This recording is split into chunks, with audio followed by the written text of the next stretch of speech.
صلی علی رسول الکریم اما بعد اعوذ باللہ من الشیطان الرجیم بسم اللہ الرحمن الرحیم ولا تکونوا کالذین خرجوا من دیارہم بطرا ورئاء الناس ویصدون عن سبیل اللہ واللہ بما یعملون محیط وإذ زینا لهم الشیطان اعمالهم وقال لا غالب لكم اليوم من الناس وإني جار لكم فلما ترعات الفئتان نكص على عقبيه وقال إني بريء منكم إني أرى ما لا ترون إني أخاف الله والله شديد العقاب إذ يقول المنافقون والذين في قلوبهم مرض غر هؤلاء دينهم ومن يتوكل على الله فإن الله عزيز حكيم ولو ترى إذ يتوفى الذين كفروا الملائكة يضربون وجوههم وأدبارهم وذوقوا عذاب الحريق ذلك بما قدمت أيديكم وأن الله ليس بظلام للعبيد۔ ابھی آپ نے سورہ انفال کی آیت 47 سے 51 کی تلاوت سماعت فرمائی۔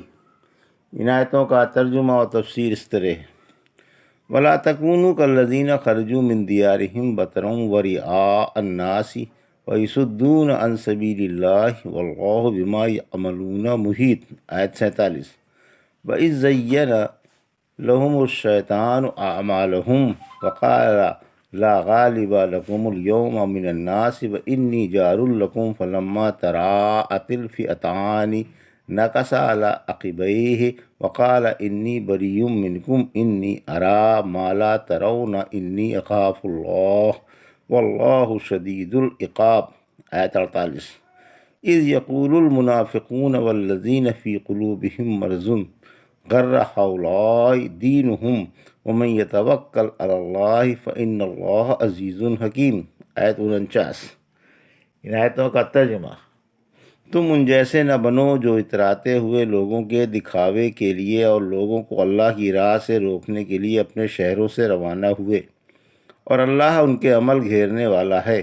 اور جب شیطان نے ان کے عمل انہیں خوبصورت دکھائے اور کہا کہ آج لوگوں میں سے کوئی بھی تم پر غالب آنے والا نہیں اور میں تمہاری پشت پر ہوں، پھر جب دونوں جماعتیں ظاہر ہوئیں تو شیطان اپنی ایڑیوں کے بل پیچھے کھسک گیا اور بولا کہ میں تم سے بیزار ہوں، میں وہ دیکھ رہا ہوں جو تمہیں نظر نہیں آ رہا ہے، میں اللہ سے ڈر رہا ہوں اور اللہ سخت عذاب والا ہے۔ اور جب منافق اور جن کے دلوں میں روک تھا کہہ رہے تھے کہ ان لوگوں کو ان کے دین نے دھوکہ دیا ہے، اور جو اللہ پر بھروسہ رکھتا ہے اللہ اسے کافی ہے، یقیناً اللہ سب پر غالب ہے اور بڑی حکمت والا ہے۔ یہ تھا ترجمہ سورہ انفال کی آیت 47 سے 49 کا۔ تفسیر۔ آیت 47۔ جہاد کے وقت ذکر اللہ کی کثرت کا حکم۔ مسلمانوں کو حکم ہے کہ وہ اللہ کی راہ میں خلوص سے جنگ کریں اور اس وقت کثرت سے اللہ کا ذکر کریں اور مشرکوں کی مشابہت سے بچیں کہ وہ اپنے شہروں سے حق مٹانے کے لیے ڈینگے مارتے ہوئے اور اتراتے ہوئے نکلے تھے۔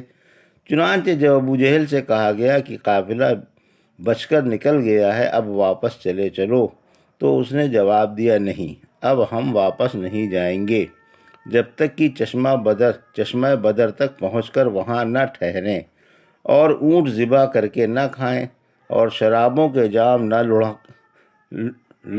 لڑھائیں اور گانے والیاں ہمیں گا کر اپنے سریلے نغموں سے مست نہ بنائیں، تاکہ عرب میں ہماری شوکت کا سکہ بیٹھ جائے اور دنیا ہم سے مروب ہو جائے۔ لیکن افسوس، اس شیطان کی تمام حسرتیں دل ہی میں رہیں، کیونکہ چشمہ بدر پر ان کی موتیں انہیں کھینچ کر لائی تھیں۔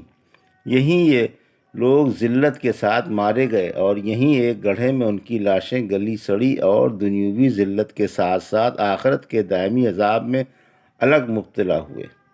اسی وجہ سے اللہ نے فرمایا کہ اللہ ان کے عمل خوب گھیرنے والا ہے اسے ان کے ناپاک ارادے خوب معلوم ہیں۔ اللہ ان کے ارمان خاک میں ملا کر رہے گا اور ہمیشہ ہمیشہ کے لیے ان کا زور توڑ کر رہے گا۔ اس لیے اللہ نے انہیں بدترین بدلہ دیا۔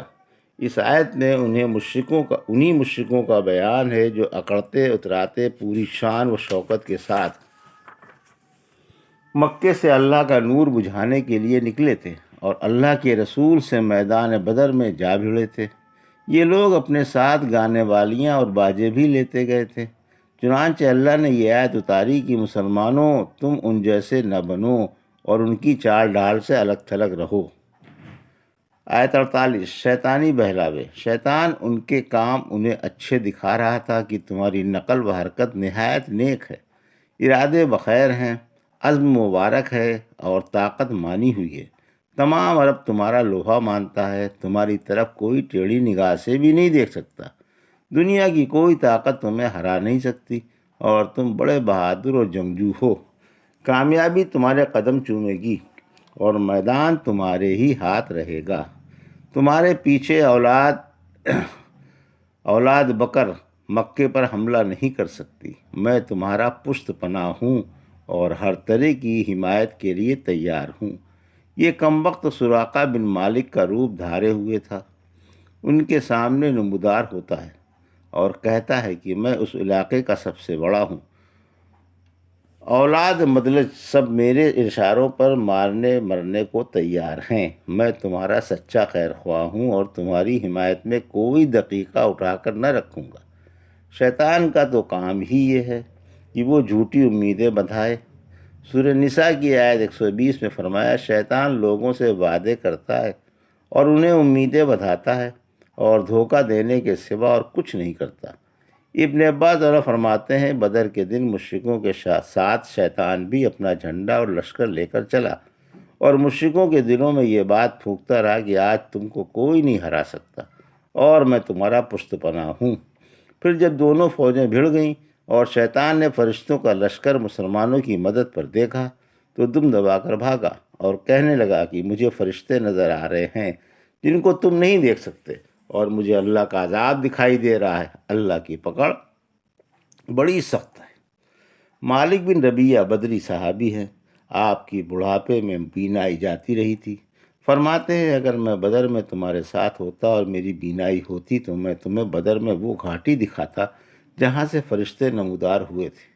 مجھے وہ گھاٹی اچھی طرح سے معلوم ہے، ذرا سا بھی شبہ نہیں۔ پھر جب فرشتے آ گئے اور اللہ نے انہیں وحی فرما دی کہ ایمان والوں کے قدم جمائے رکھو، میں تمہارے ساتھ ہوں، اور ابلیس نے فرشتوں کو دیکھا۔ مسلمانوں کے قدم جمانے کے لیے فرشتوں نے یہ صورت اختیار کی تھی کہ وہ مسلمانوں کے پاس جانے پہچانے شخصوں کی شکلوں میں آ کر ان سے کہتے تھے کہ خوش ہو جاؤ، مشرک ہیں ہی کتنے، اللہ تمہارے ساتھ ہے، ان پر حملہ کر کے انہیں پیس ڈالو۔ تو دم دبا کر بھاگا۔ ابو جہل اپنے آدمیوں کے حوصلے بڑھا رہا تھا اور کہہ رہا تھا کہ سراقہ کے بھاگ جانے سے آزردانہ خاطر نہ ہونا، یہ محمد صلی اللہ علیہ وسلم کا سکھایا ہوا تھا اور تمہیں دھوکہ دے کر بھاگ گیا۔ لات و عزیٰ کی قسم، ہم واپس نہ ہوں گے جب تک کہ محمد صلی اللہ علیہ وسلم کو اور اس کے ساتھیوں کو رسیوں میں جکڑ نہ لیں۔ مسلمانوں کو قتل نہ کرو بلکہ انہیں زندہ گرفتار کرو۔ یہی بات فرعون نے مسلمان جادوگروں سے کہی تھی کہ تم سب کی ملی بھگت ہے تاکہ تم شہریوں کو شہر سے نکال باہر کرو، اور یہ بھی کہا تھا کہ موسیٰ علیہ السلام تم سب کا استاد ہے جس نے تم کو جادو سکھایا ہے۔ حالانکہ یہ محض الزام تھا، لہٰذا ابو جہل بھی اپنے زمانے کا فرعون ہی تھا۔ رحمت عالم صلی اللہ علیہ وسلم نے فرمایا، عرفہ کے دن شیطان انتہائی حقیر و ذلیل ہوتا ہے کیونکہ بخشش و رحمت اترتی ہے دیکھتا ہے، البتہ بدر کے دن اس دن سے بھی زیادہ حقیر و ذلیل اور غم و غصے میں تھا جب فرشتوں کی فوج جبرائیل علیہ السلام کی سرکردگی میں اترتی دیکھ رہا تھا۔ مسلمانوں پر مذہبی جنون کا الزام۔ پھر جب دونوں فوجیں آمنے سامنے آئیں تو کافر مسلمانوں کو اور مسلمان کافروں کو کم دکھائی دیے۔ کافر مسلمانوں کو دیکھ کر ہنسے اور کہ ان چند نہتے مذہبی دیوانوں کو دیکھو کہ ہم جیسی کثیر و مسلح فوج سے ٹکرا رہے ہیں، انہیں تو ہم ابھی موت کے گھاٹ اتارے دیتے ہیں اور چند ساعتوں میں جنت میں پہنچائے دیتے ہیں، اللہ نے فرمایا جن کا اللہ پر بھروسہ ہوتا ہے وہ تھوڑے بھی بہت ہوتے ہیں، کیونکہ فتح و شکست تو اللہ کی طرف سے ہے جو سب پر غالب اور حکمتوں والا ہے۔ آیت 49۔ اس مٹھی بھر اللہ والوں کی مذہبی جانثاری دیکھ کر کافروں کی زبانوں سے یہ بات نکلی کہ یہ مذہبی دیوانے ہیں اور مذہب کا جنون انہیں موت کے منہ میں کھینچ لایا ہے۔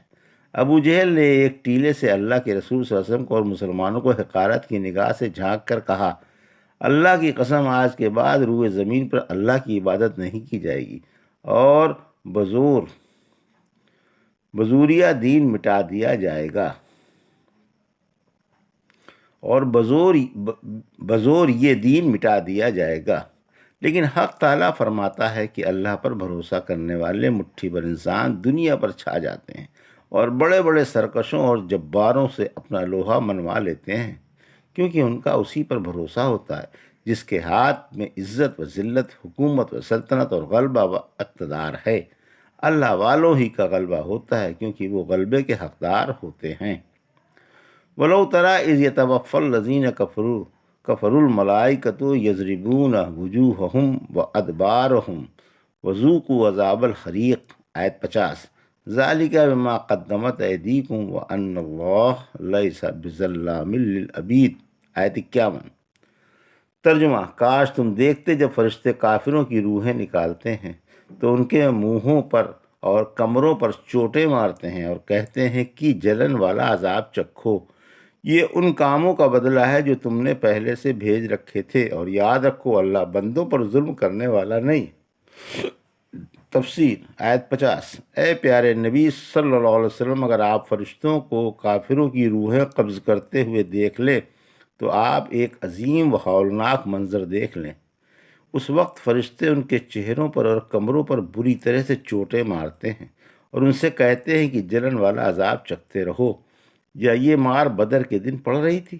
سامنے سے مسلمانوں کی بے پناہ تلواریں پڑ رہی تھیں اور بھاگتے بھاگتے چوتڑوں پر اور کمروں پر نیزے اور تیر گھونپے جا رہے تھے اور فرشتے ان کی خوب مرمت بنا رہے تھے۔